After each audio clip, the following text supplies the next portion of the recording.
I guess I'm on. Welcome to the 1988 Daisy May weekend. We're off in about a half hour down south by Fort McLeod. We're just here waiting for Daryl and Corinne and Nikki and Chris and her sister and who else? Garth. And Garth. And then we're going to go and have a wild weekend. And Brian brought his camera just so that we could remember how much fun we actually had this year. You know, I have an elder brother who lives in Long Island.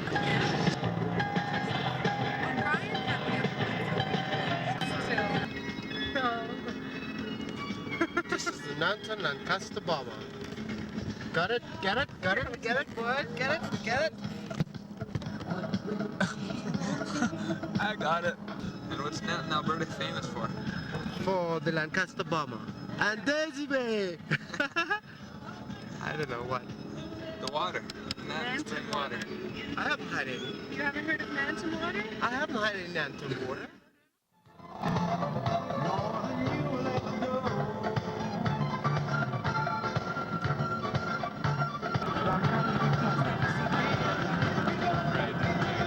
What if they saw me for speeding or something else?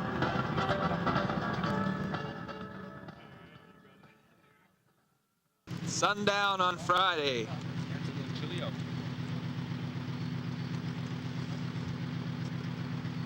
Well, here we are again at Daisy May. We heard this one.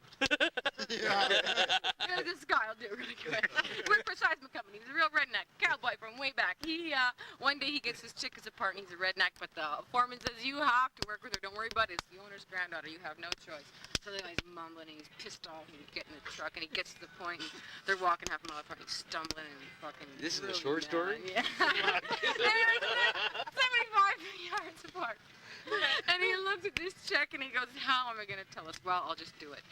And so he went, I need the hammer. He's standing there looking at the chick going, yeah, right, she's really going to get this fucking dumb blonde. So she stands there and she goes like this. Fuck. And he goes, I need a hammer. And he's getting really upset. She does the same thing. She says, I. Fucking woman. And he storms down the hill and she starts walking towards him really casually. She's looking really innocent. He's getting really pissed off. He goes, what the fuck is your problem? Like, what are you, some dumb blonde? I told you, I need the hammer. She goes, yeah. And I said, I left it in the box. Hi, how's it going? Fine. What are you guys been up? What do you guys been up to in there? David. Okay, what are we looking at here, Mr. Garth? It's a Greek tetragram from Alexander the Great's time. It's made about 350 BC, and it's about a quarter of an ounce of silver. It's a 4-gram piece, which was about a month's wages. It's a big trade piece. It says Alexander on the right side and Greece in the middle on the other side, and there's Zeus seated on a throne. On the other side is Alexander the Great wearing a lion skin. Okay, this is from Ceylon, about 999 AD. It's from the Candy Kings, and the king's name is King Chola written on that side. That's a stylized figure of him dancing to a fire. And that's him seated on a throne, and around the outside of the pattern is the writing year 3 of his reign, which puts it at 999 AD. This is from Scotland. It's called a cut farthing. It's a silver penny that was cut into quarters to make change, and it's from William the Lion, who was king at that time about 1153 AD. That's the top right hand corner, has a star in it and part of his name of W-I-L.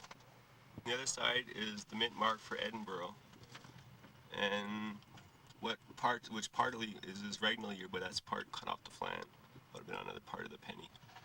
This is Russian silver wire money. It shows St. George slaying the dragon on that side, and there's an M underneath him, underneath the dragon for Moscow Mint. And it was issued during the time of Ivan the Terrible, which is about 1453 AD. He was the first modern Russian monarch. That side says Ivan Mikhail, Prince of Moscow, which is what he was when he was issued that. It's made of a long silver bar, and they stamp each side of the bar with the dies, and then they break the pieces off, and there's 2 joining ends at the top and the bottom of that side. This is a 1 penny token from the Bank of Montreal, issued in the 1840s. At that time, the capital of Canada was in Montreal. The Parliament buildings were in Montreal, and they got burnt down in 1844. Before that, the main government bank was the Bank of Montreal, and so all the coinage contracts for the pre-Confederation was given to them at that time. That's a front view of the bank in Montreal. On that side is the crest for the bank, and the year and the denomination. That was very interesting. Thank you very much, Garth. Daisy May is in 1988, the first time we're actually going to play a war game. I have a feeling that this is going to be the first time that we will start doing this annually.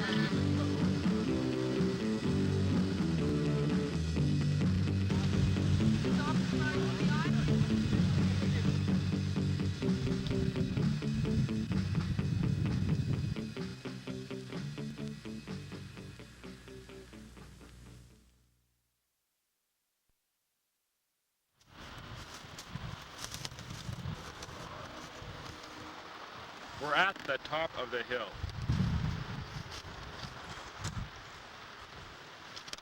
We're fighting for all this land. Yes.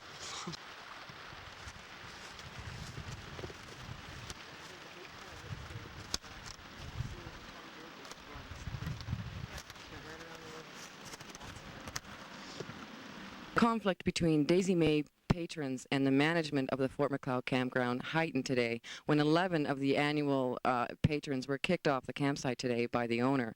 Apparently, allegations of alcohol and drug abuse were involved. Noise bylaws were also broken. 2 delegates have been sent there to talk to management and negotiate an agreement, possibly leaving tomorrow after the war games that have been scheduled later on this evening.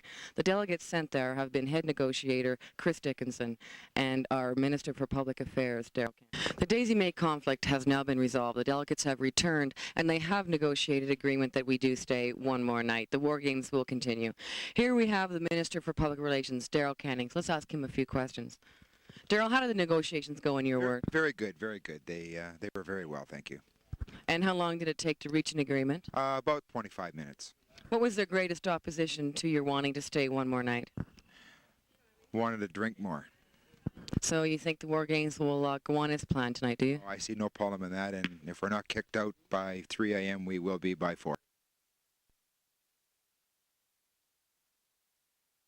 Well, Daisy May 88 has ended. It's bittersweet. We'll never be back here, but then again, we don't want to fucking ever come back here. And we won't. We've been kicked out because Brian went into someone else's campsite and started shooting aimlessly. I think he got the man who was a bit of a whiner and went to management and complained. We won't be coming back because we're not allowed. Not only that, the RCMP will be after us. Actually, we're going to have to decorate the cars because they're going to be looking for us on the way out of the campsite. No doubt we will be inebriated, and they will probably even get this tape, and this will be proof. But, of course, I'm not driving, so I don't really care.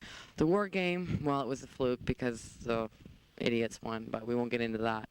Brian was lost in a swamp. We almost lost him, actually. There was a search last night, an hour and a half for one missing man. We found him brooding by the river, not able to make it back to the campsite on his own. Everyone else had passed out by this time, and it was really a luck of chance that we found him at all. He had wet his bed. Well, there was no bed. He wet his bank. And we brought him back and changed his little undies. He then went to bed. We have still missing drugs, actually. We will be having a search later on that will commence probably in about 15 minutes for the missing drugs. Actually, Garth is out there again. We can see him if you pan the camera. He put his drugs yesterday in fear of the RCMPs. Now I suppose he has nothing at all. Nothing to show for it. But we had a good weekend.